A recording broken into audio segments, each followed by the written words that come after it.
Alrighty, so I'm going to do the modeling part of my lesson. So in the beginning, before we start the lesson, I have the students answer this question about what makes them happy. In my example, I'm going to go ahead and say, when I think of happiness, I think of my pet chameleon Leon. I'm going to go ahead and send a blank one, but this is kind of what I expect the students to do.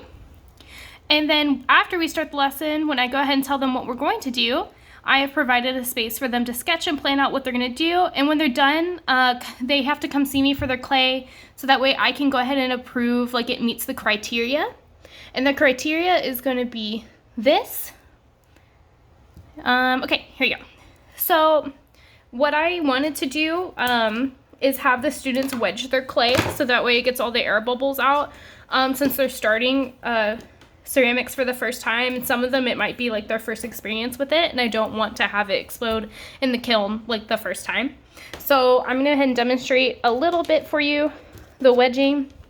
It's hard to do with one hand, so I'm just gonna do a little brief one, and then I do have a video of another woman doing it on my PowerPoint, so you get the idea. I would go with them and do this again. They're gonna do a 6x6 square tile, clay tile. I personally forgot to buy a ruler, so we're just gonna pretend this is 6x6. Their reference is going to be whatever they sketched on their piece, on their handout, and then they have to follow this criteria when doing so. And they're just going to take whatever excess clay they have, or they can ask for more depending on what they're trying to do. And let me go ahead and make my chameleon, and I'll be back. So we've gotten to a point where I already have my sketch out on my my tablet, my tile. Normally I would use a clay pottery tool, however I don't have any. So I just sketched it with a pencil so you can see the lines rather than it being subtractive relief. So at this point I would want to attach this tail, so that way I have some additive.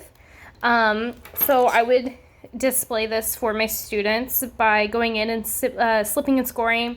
I obviously am not going to actually do it, but I thought I would mention that the slip and score process, this is where I would call over my students or use my Elmo to show them how I'm going to do this. Okay, we're back. So this clay is really hard to work with, so bear with me. Okay, so this is the monster I created. I created Leon because he makes me happy. This is supposed to be a little heart. I normally wouldn't put like hearts and stars and stuff like that, but I feel like this would probably be more for 6th grade.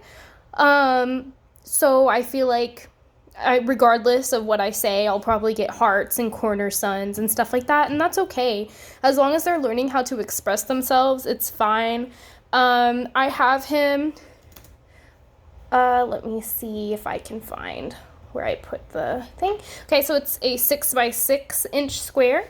This is a slab. I used my coil technique for his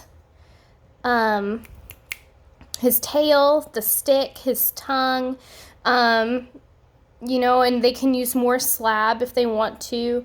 I use subtractive, so I have like his little eye pupil here. I have his name. I have little designs on him. And I use additive because he is all additive.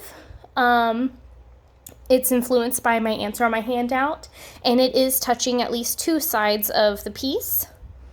And yeah, this is my example. This is me modeling it. I don't know if you showing the cleanup process is going to be a part of the modeling. So I'm going to go ahead and leave that out, but I believe this is the main, what we're learning. This is what I want the students to learn. This is what I'm expecting from them. Okay.